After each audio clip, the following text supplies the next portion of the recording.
Welcome to the Coffee Break Show. Today, we are going to be taking a look at entrepreneurship and where it's shifting and why you're going to want to be a part of this big shift. Today, we have Alex Brueckmann on the show, and we will be right back.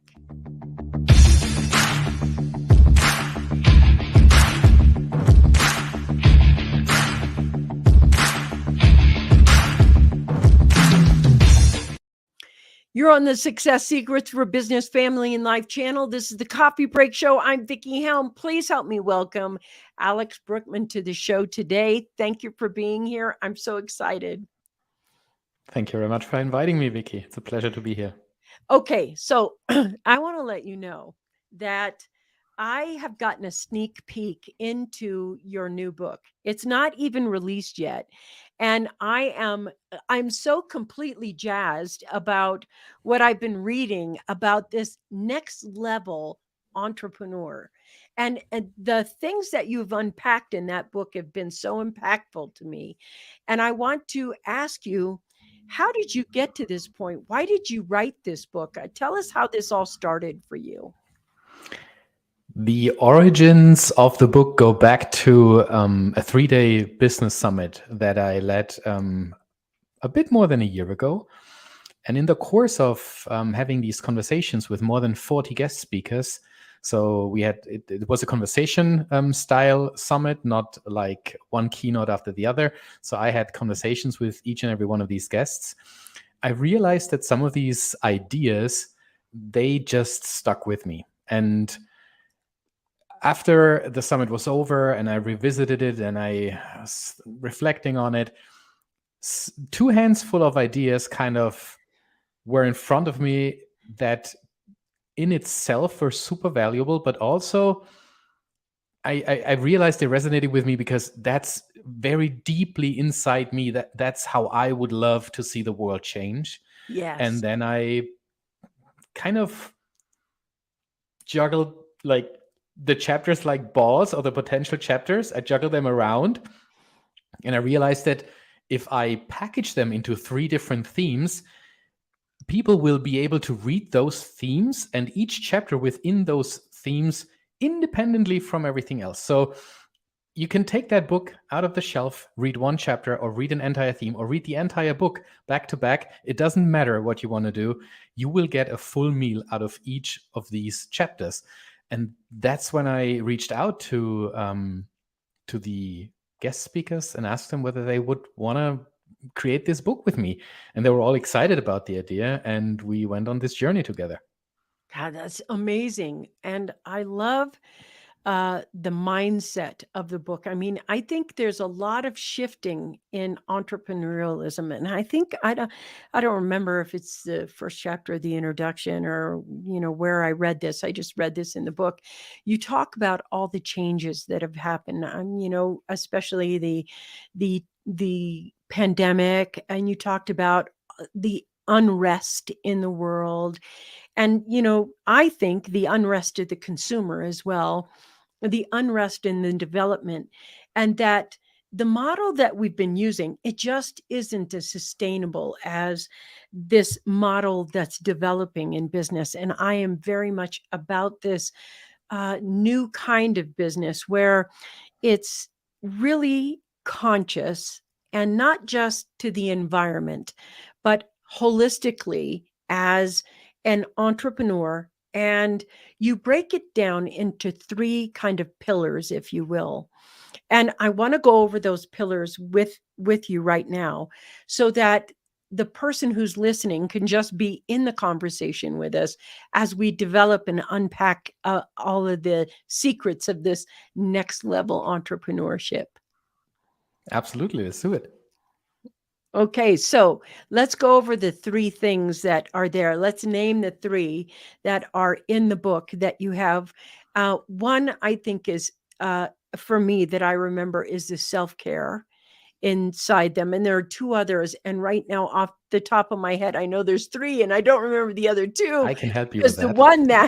The one that really meant a lot to me was the self-care piece. Yeah. Yeah, that's theme 3 in the book. We could have easily started with this theme because it's so essential for many business leaders out there.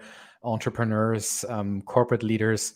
I've been in both worlds myself, and I've seen what happens to people, to senior leaders, when they neglect their personal needs and their Yeah. desires outside work for way too long. And so that theme really talks about topics that you would not typically find in a business book, and that's why they were so important for me to share with the audience. How do you self-actualize? How do you create life balance? And I'm not using the term work-life balance on purpose, because that's an outdated concept. We can't create something like work-life balance. There is only one life, and work is part of it. So we need to figure out what it is that makes us happy, that we want to spend our time with, and that we don't pit work against life. These things Yeah. both need to be by design and intentionally created in our lives, so that we, yeah, sometimes they suck the life out of us, but most of the time they should give us energy. They should fulfill us. Yeah. And that's what this third part is all about. It also talks about getting to know ourselves on a deeper level. Yes. What is it that we value, and why is it? Are these values kind of inherited values from our parents, something that society kind of feels we should value? And ask ourselves, hey, if I could design this by like intentionally, would these pieces still be part of my life, or would I rather dedicate my passion and my attention to themes that resonate way more? And how do I then move from where I am today to where I want this to be? Mhm. Beautiful. And I think the conversation that you had just about self-care inside of business, because it's not just hustle and grind mentality, but for centuries it's, you have to be willing to kill yourself to succeed. And I think that model has not worked, and it's made some ruthless people and ruthless mindsets inside of that, inside of anything, and whether it's corporate or entrepreneurial, it's just made kind of a ruthlessness in there. And I think this mindset that is being infused right now into the workplace and into ownership of businesses, this infusion of that mindset, the mindset shift, is creating a completely different world. And the part of the biggest change isn't necessarily the product you're bringing to market, but the impact your business is having in the world, in culture, in workplace environments, in diversity and things like that, and seeing genius and talent versus education and degree. And This is so true, Vicky. This is so true. it's so important to have this right now. The people that I invited to contribute to this book, they approach business in a different way. They Yes. approach it not from a ruthless perspective, thinking about profit and success. They approach it from a humane perspective, Oh, beautiful. approaching it with people, society, and impact first and foremost in mind. Everything else comes later. When I consult with my clients about business strategy, we are not so much talking about target profits. We're talking about the impact that you want to create with your work, with through Yeah. your business, something that makes the world slightly better. And if we understand businesses as more than just a corporate machine or something that needs to be there because that's just how it always was, then we can use businesses and our own businesses as entrepreneurs. But I'm talking about businesses in general. The book, even if there's entrepreneur in the title, the book really talks to anyone leading a part of a business. If we embrace this responsibility, we can build something that is truly impactful. And isn't Yes. that way, way more desirable than just building something that pays the bills? Absolutely. I mean, I so agree with you. I want to unpack the other two themes that I'm not remembering, and I don't care which one you start with first, but when you say it, I'm like, oh yeah, that'll be it. We started in the back, so let's go back to front. The second theme, the one in the middle, is all around conscious leadership and That's right. creating impactful workplaces.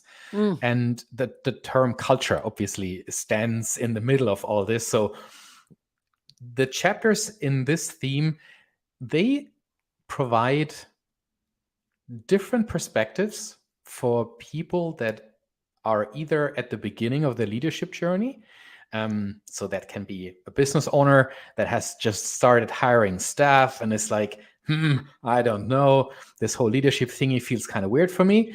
On the one end of the spectrum, and on the other end, I know that even very experienced senior leaders will get a lot of value out of this chapter, because we especially. provide deep value from various angles, and I doubt that every one of us is a pro in each of these angles. So let me give you an Agreed. example. One of the chapters was contributed by New York Times bestselling author Charlene Lee, who talks about times of disruption, how you lead disruption, how you can still innovate during times of disruptions.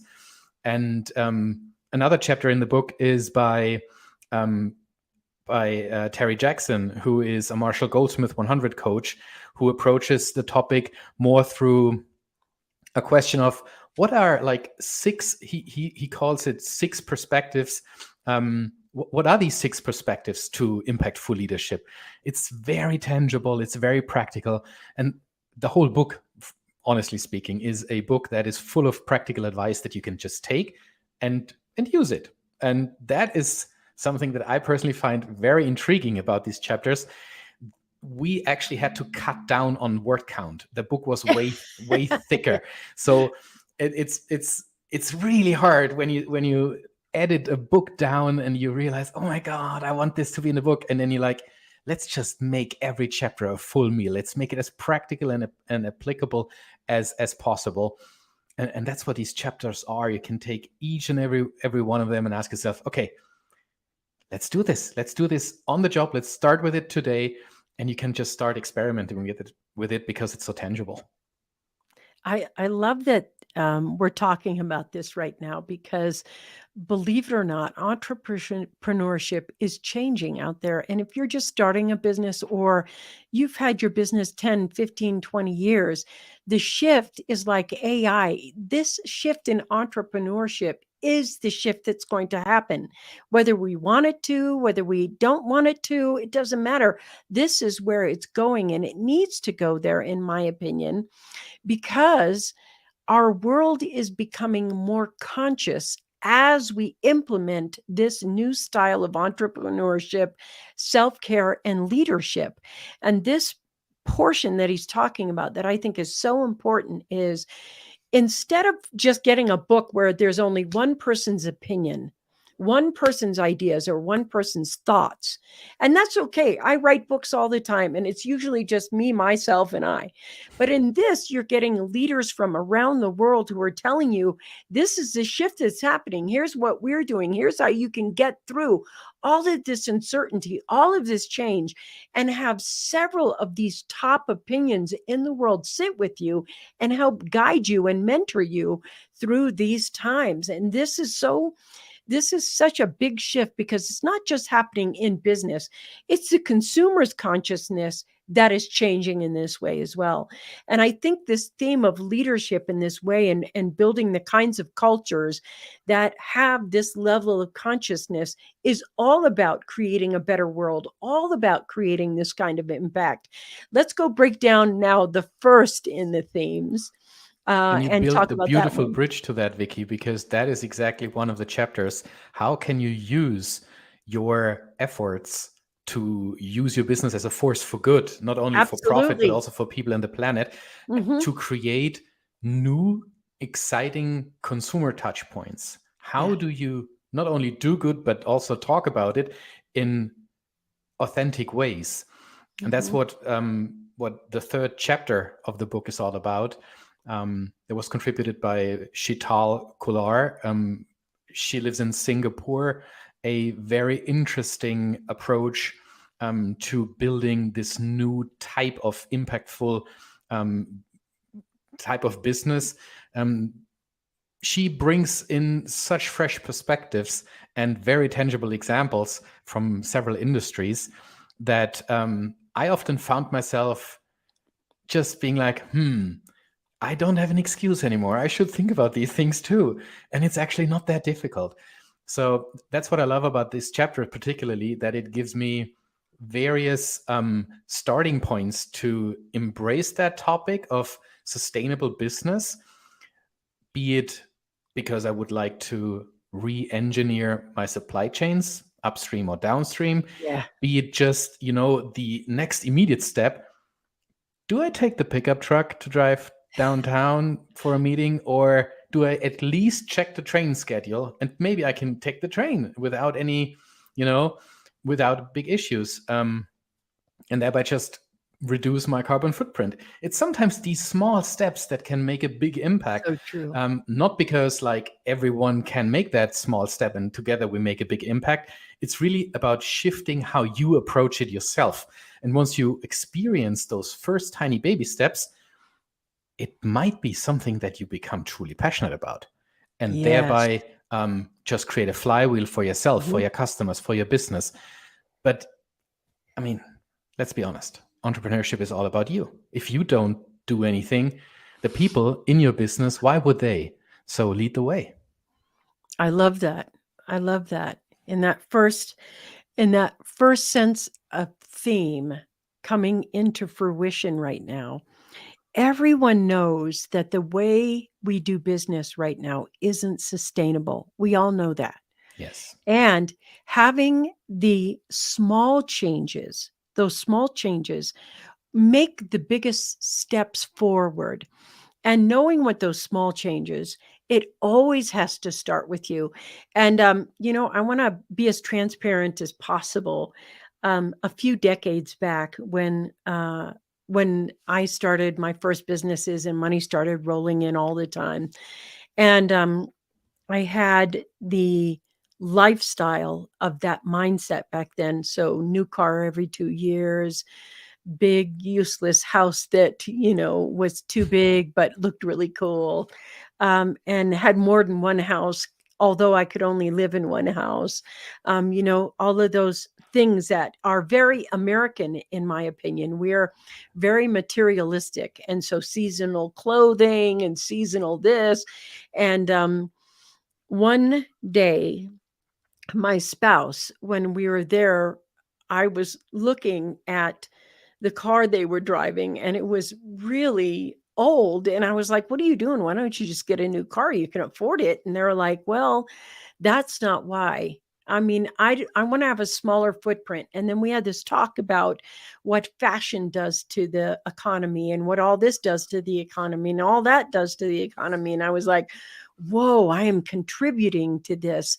And Yeah. how is it that I can shift in those small steps?" So I love the idea of, do you take the train or do you take the truck? And it's those little simple things.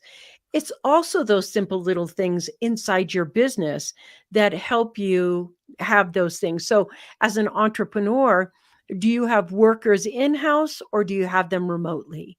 Because then everybody can take a smaller position in what we're doing. And I want to know, inside the book, is there kind of like maybe two or three things that you can give away that are like, here's what the future is going to be like? Just, and you can read more about that, the topic of these futures inside, but just kind of like a teaser bit of that. Especially in the second theme, when we talk about leadership and work culture, we take a look into the future and ask ourselves, where does it lead to? Is there ever going to be a reverting back to, for example, pre-pandemic? And I think everyone has realized that this is not going to happen. We're not going to revert fully back. Those businesses that demand their people to go back to old habits, they are constantly in the media, and not for good things. And when we think about, for example, and this goes back to the other topics in theme number one, the first theme of the book is all about hard skills that as a business leader, we really need to embrace, whether we want it or not. If you want a seat at the table, if you want to shape the future, we need to work smarter. And one of the topics is, how do you actually use that concept of business strategy and break it down to understanding what the future holds for you as a business and how you can shape it? Mm. I mean, this is the topic that I'm most passionate about. As such, that's what I do for a living. And I have worked with so many people that have a fuzzy understanding of what business strategy actually is. And it's no wonder. There's only a small handful of group of people out there that do this for a living, that do business strategy. But the term strategy as such has been thrown around in business and life in It's so such a many different ways. buzzword. It's such a buzzword, right? Yeah. And so the question is, what is it? What does it hold in terms of value for you? And when I started like 15 years ago to start digging into the topic, I quickly realized that it's such a vast field. Yeah. I really need to better understand it in order to distill the essence out of it. And if you, as an entrepreneur or as a business leader, are able to distill the essence out of that huge field of business strategy, it will enable you to actively shape the future of your business. Ooh, Not in say a, more about that. That's interesting. for example, when you think about your business as an entrepreneur, you often think about, what's the next product, the next type of Yeah. service that I can Yeah. offer. But that is in the business. That is not asking yourself the bigger question, why this product? This is a reactive way of delivering something that you see now the market wants. When you approach it from a Interesting. strategic perspective, you ask yourself, what will the market need in 3 to 5 years? And Yes. what do I need to start learning and building now? I mean, the best example right now is ChatGPT and all these other Yeah. IT tools, Yeah. AI tools that are now popping up everywhere.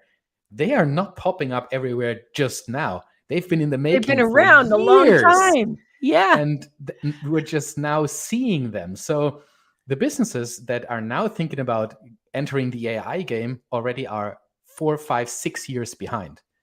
Wow. So think about what the next thing is in the next 5 years, and then ask yourself, how can you as a business shape the future rather than react with just another service or just another product?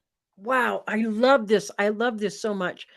So let's talk about strategy, because right now I know there are businesses that they get a product or service and it's doing well and the business is profitable, and maybe they're thinking of the next product or not.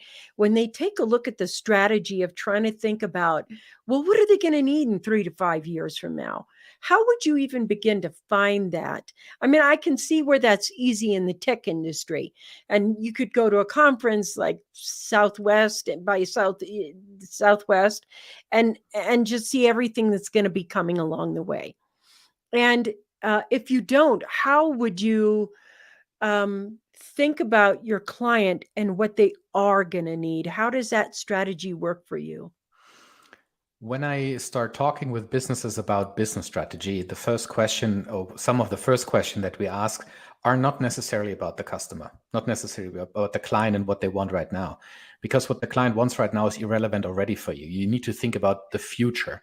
So we need to have an honest, truthful look into the mirror and ask ourselves, let me give you an example. If you are a mining company, mining is not necessarily the most sustainable business. I agree. And So yet so profitable right now. right now, It but looks, more and more people yeah. shift from buying, let's say, gold and diamonds that were mined and Yep. nature being destroyed for it. They Yep. start to look for alternatives. Yes. That means they either start for responsibly sourced diamonds or they look for lab sourced, lab grown diamonds altogether. Wow. So this industry is undergoing a massive shift. And while there will probably always be a mining industry, the question is for you as a business within this industry, how do you want to shape this industry way forward? You know that you can't continue like that forever. So why not disrupt the industry altogether and find new ways? A great example is if you take a look into the Middle East, not necessarily on a company level, but on a state level. These states have understood several, maybe even decades ago, that at some point in time, oil and gas is gone. That's right. So they started to invest the money from these businesses or from these sectors into tourism, into building That's right. hubs for other industries. That's They right. started to invest around the world. And why did they do this? Not because they think oil and gas is bad for the planet, but just because they realized that there's an end. And this, just ask yourself, how can you transfer this type of thinking to your own business? Yeah. Is it sustainable? And if it's not, then What do ask you do? yourself, how can you make it more sustainable? Not necessarily because you want to make money also 10 years down the road. Of course, you should as an entrepreneur, as a Yeah, business. but how you want to impact the world. It's just the right thing to do, my gosh. I mean, if we all continue to operate as we do, we're going to hit the wall pretty quickly. If we Yeah. all ask ourselves, how can we contribute to moving business into a more sustainable, and I'm talking socially sustainable, environmentally sustainable, how can we just use the leverage that we have in the business world to make this world a better place? I think if we do just that, and if we start our conversation around business strategy in that corner of the sandbox, Yeah. it's a different type of conversation that we're having. It totally is. And I totally get this because I think it's so significant what you just said. And the reason I think that is because there are those people who start businesses purely so that they live a lifestyle that is materialistic. And then there are those people who start the business so they have an impact in the world. And these two leadership styles, if you want to call them leadership styles or strategies, are one isn't sustainable, full stop, because once you get what you want, you suddenly probably have no interest in helping the strategy shift and change into something that can win for everybody involved. And what I really like about the thought that you just said is that, regardless of what's happening now, thinking out in the 3 to 5 year, that to me is the Elon Musk strategy. When you look at, well, we're going to have electric vehicles because maybe the electric vehicle isn't perfect, and that's fine. The first automobile wasn't perfect either, and there were a lot of flaws, and it iterated over and over until it's absolutely some of the finest pieces of machinery now. But we're still running out of gas and oil. It's still getting to the point where it's impacting the earth in a way that's not helpful. And what else can we do? What else can we do? So now we have hybrid cars, and now we have this. And the thing about this is part of the strategy, Alex, that I want to know about is part of this strategy how you're going to change the mind of the consumer at all? Not necessarily. It's for me personally, it's a shift of what we feel entrepreneurship is. We need to stop glorifying the few ultra rich and ultra successful that amassed incredible wealth. Yeah. The entrepreneurial world glorifies these metrics like net value of a person. And I mean, who gives a damn? This is just, these are absolute exceptions. The Yeah. Elon Musks and Richard Bransons of this world, Jeff Bezos, there are a few that they did a lot of things right. They also did a lot of stupid things, but they did a lot of things really, really well. And they deserve every inch of their success. But if you set out to become the next Richard Yeah. Branson, They didn't. I They just mean, that's started not their business. exactly. It happened because of the Yep. way they operated. It happened because of what they wanted to build. And I think if we change the narrative about what entrepreneurship is and move away from this constant hustle and chasing the money towards understanding that entrepreneurship is about embracing your responsibility to shape the world. then this is a completely different narrative. We are not talking about building a business for your own pockets. We're talking about building a business to positively impact planet, people, and your pockets. It's this Yeah. trifecta that we need to embrace.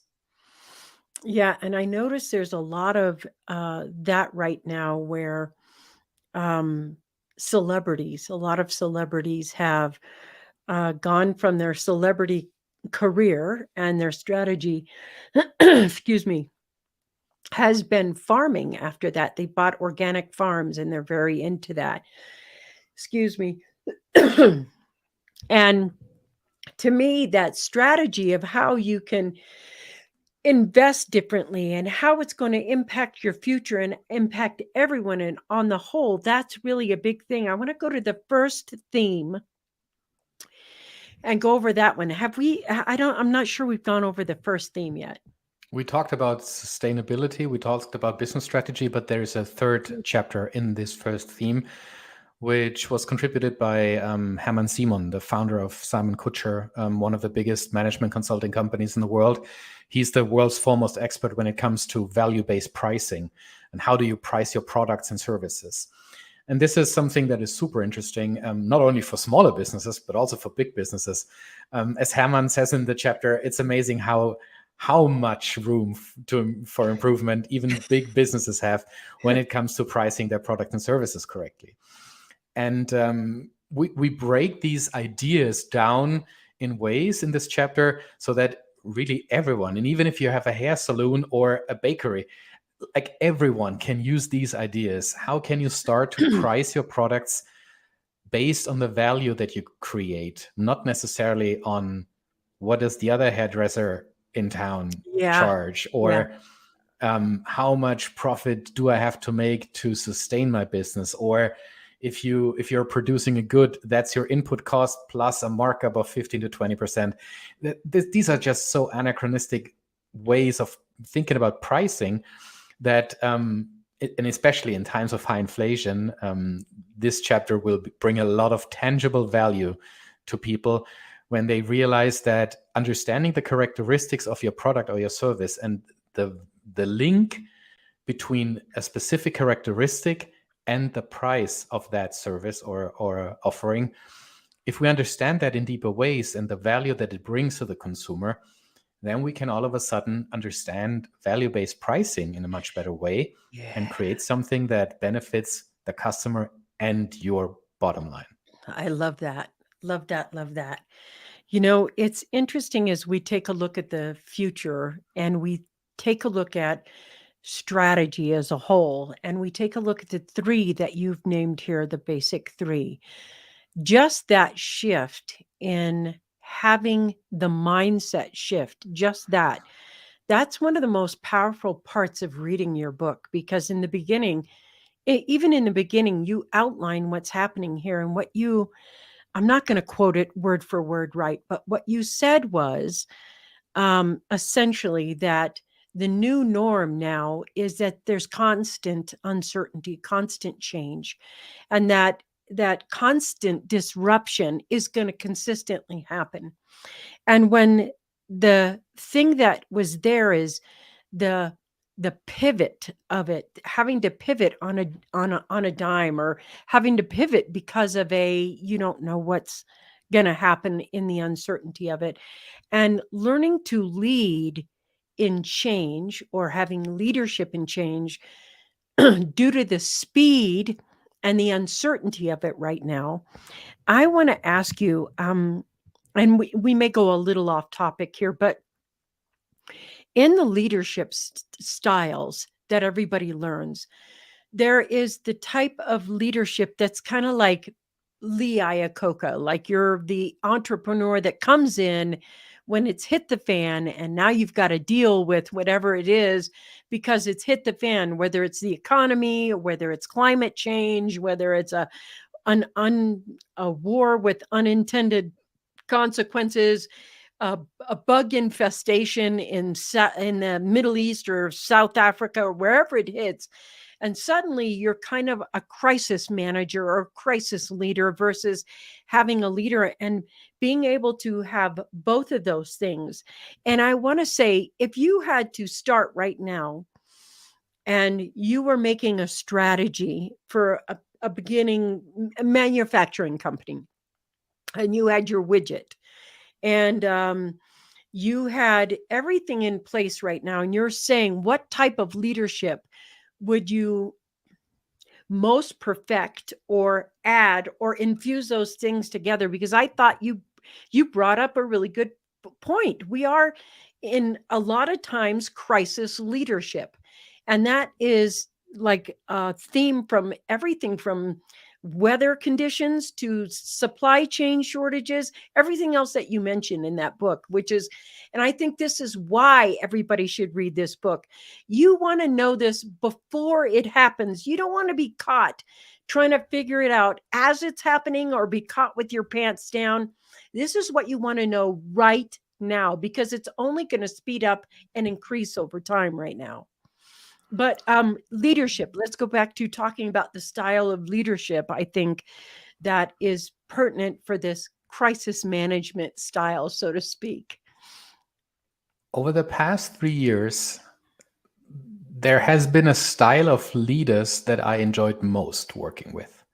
Those were the ones that stood in front of their people and did not pretend that they know where to go, Yeah. because nobody did. And those who did stand in front of their people, be like, I know where to go, follow me.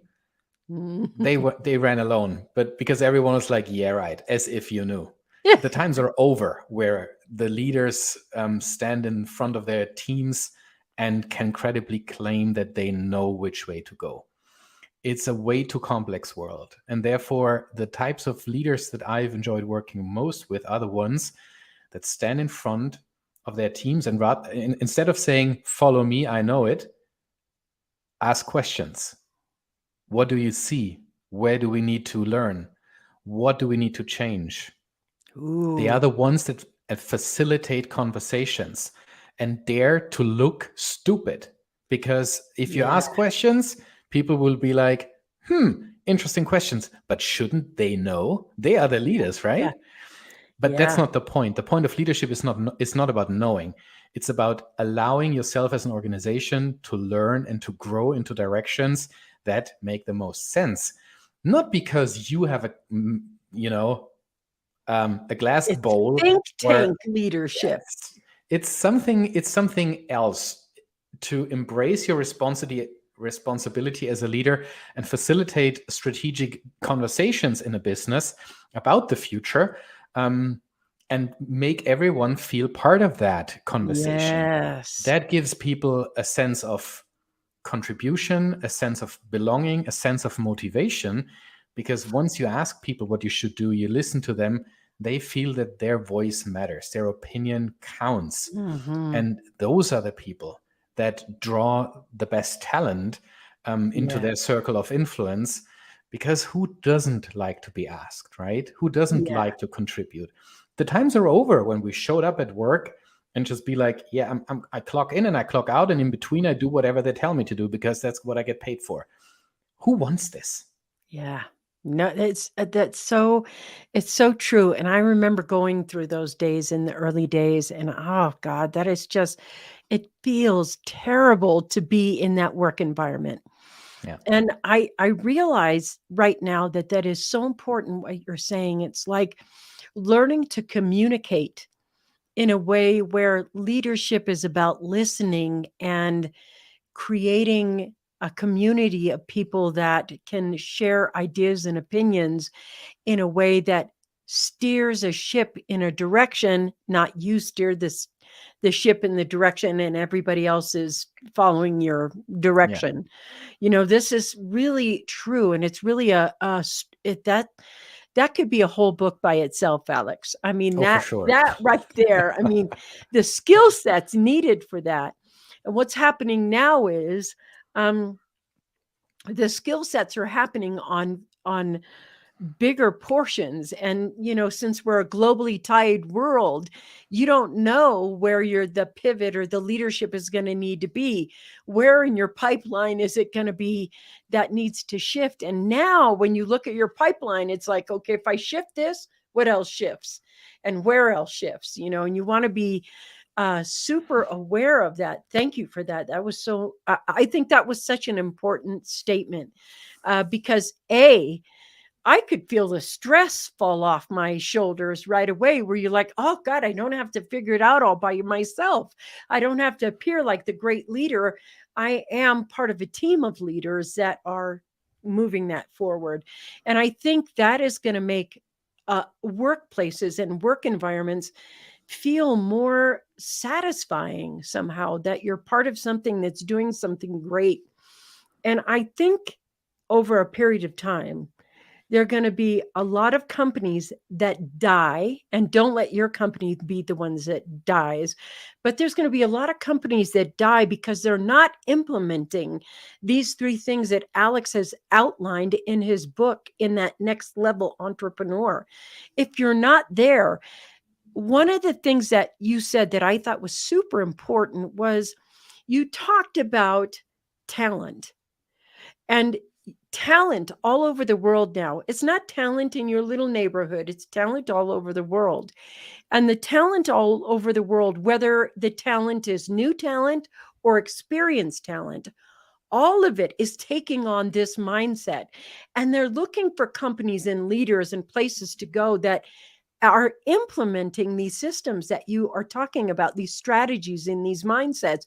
I mean, if you take a look at these companies that we talked about some big companies, Jeff Bezos and Elon Musk and Richard Branson. These are, thinkers that are leading companies that have often succeeded because the talent they can draw to them is so great, that this talent and this leadership inside that talent are what makes these companies juggernauts. And I think, Alex, the thing that you've been talking about, this is the way it's going. And if you don't steer your boat in this direction, eventually your boat is going to sink, because you're not going to have the talent you want to have to grow to that next level. And you're not going to have the culture that people want to work in. And you're not going to be taking care of yourself in a way that people are going to respect. And so I'm going to ask you, Alex, let's just say right now, mid-sized company, 5 to 10 years old, somebody who's just learning about this next level entrepreneurship, doesn't know how to engage other than go get the book and read it now. What 3 suggestions would you have for them so that they can learn a little bit more? And one of them should be, go get that book and read it now, because it's actually really good. I believe that the first, and that was really helpful for me back when I started my journey. One of the questions that everyone should ask themselves is, what do I know about leadership and who taught me that? Did I get this from academic books? Was it maybe a really bad manager that influenced me in the past? You can learn from bad managers as much as you can learn from great managers. So true. If you approach it with the right mindset. And if you once you answer that question, what do I know about it and where does it come from? Then you can probably ask yourself, what is it that I don't know right now and that I feel I should know more about?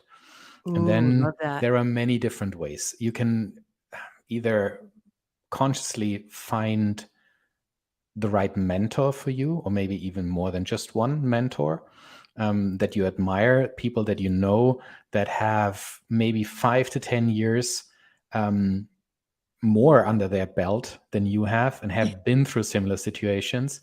So go reach out to these people, find a mentor. Another opportunity, of course, is reading books. There is a incredible wealth of knowledge out there by people that know way more about leadership than I do. Their books are just so valuable. They hold so much value. And one of my all-time favorite books in this space is What Got You Here Won't Get You There by Marshall Goldsmith. He released the book 2008. It's 15 years and the book is still relevant. It's front of mind for me. It has just been mentioned as one of the top 10 leadership books of all time. And I believe that once you approach this whole question from a perspective of what do I know? Where do I know it from? What do I want to know? And who could help me? Which resources could I tap into? You allow yourself to move from a mindset that you mentioned, Vickie, that is around, I'm the leader, I should know. That whole pressure that you put on yourself, that doesn't help anyone. Allow yourself to become a curious learner. Allow yourself to approach things with a mindset of a kid. Just become insanely interested in the topic. And all of a sudden, you discover a lot. The problem, by the way, and we all know that, once I started to dig into the topic of leadership, I discovered so much that it was a bit of an overwhelm, to be honest, because I realized how much I don't know. But Me hey, this is too. also fun, to allow yourself to bathe in that huge pool of knowledge and soak up as much as you can. Yeah, I love that. I think leadership is something that's always going to be on my mind, always something that's going to be growing, always something you can improve on. And I know for me that the world, the way it's going to be over the next 5 or 10 years, is going to require that I improve on that. And I love that it's there. Listen, if you're listening and you're driving in the car and you're like, oh my God, I got to get my hands on this book, there is a bit.ly link. It's bit.ly/SONLE,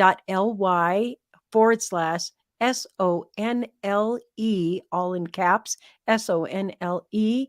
And you can go ahead and get a copy of The Secrets of the Next Level Entrepreneur. You can also just hop onto Amazon and type in Alex, ALEX, and it's Brueckmann. It's BRUECKMANN. This will get you to the secrets of the next level entrepreneurs. And I think that this has been one of the funnest conversations on entrepreneurship because it is the big conscious awakening in business. Not just, oh, welcome to the planet, but in this whole thing, the shaping of this new world, it's all in the hands of entrepreneurs. Governments are slow, slow, slow, slow, slow. Entrepreneurs are what shapes the future. And if you're an entrepreneur right now or thinking about owning a business, you want to read this book now and get your strategy in place. Get these 3 things in place. And if you're swimming right now and you're wondering what you're going to do next, you want to know that you got to read this book now. If you're an experienced entrepreneur, you know we're headed there. So you might as well get really fine tooth combed on where your strategy is going to be and how you're going to move forward with that. And don't just get one person's opinion, get several opinions from people who are experts at it already and get this book. That's why this book is so important to read and have. So you can go get that copy. Listen, every week on the Coffee Break Show, I bring the best guests from around the world, the most experienced guests from around the world to help you with your business, your family, and your life. Alex, you have been an absolute joy to talk with today. It's been inspiring to listen to someone who is so knowledgeable about the shift that's taking place in business and around the world. And I loved having you on the show today. Really appreciate it. Thank you very much for having me, Vickie. I enjoyed your perspectives probably at least as much as you enjoyed mine. I did. I really enjoyed the conversation. All right, you guys, we'll see you next week. Have a great time.